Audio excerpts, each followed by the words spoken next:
સુરત શહેરના Dumas Y junction road પર કારમાં આગ લાગવાની ઘટના સામે આવી। સુરત શહેરના ડુમ્મસ વાય જંકશન રોડ પર કારમાં આગ લાગી। આગ લાગતા અફરાતફરીનો માહોલ સર્જાયો હતો। કાર ચાલક જીવ બચાવીને ભાગ્યો હતો।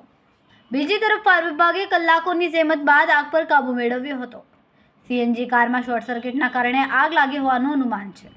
આગના કારણે આખી કાર બળીને ખાખ થઈ। મારું નામ પીએન પટેલ, વિસુ ફાયર સ્ટેશન ફાયર ઓફિસર। હવે ફાયર કંટ્રોલમાંથી કોલ આવ્યો હતો કે ગાડી સળગે છે એવું, તો મગદલા ગામ હોલિક્સ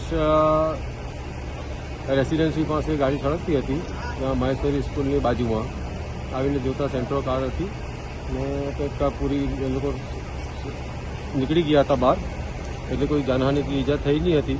સીએનજી કાર હતી એટલે થોડો સમય લાગ્યો ભલોતા। એ કેટલા લોકો સવાર હતા આમાં?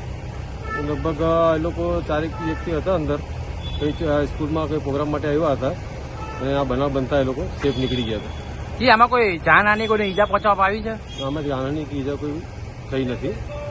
જે ફાયરની ટીમે કઈ રીતે આમાં કામગીરી કરી હતી? જે સારથી હતી એટલે પાણીનો મારો કરી અને આગ હોલી કાઢેલી અને સીએનજીની બોટલ ગરમ થવાથી અને કુલિંગ કરતા થોડો સમય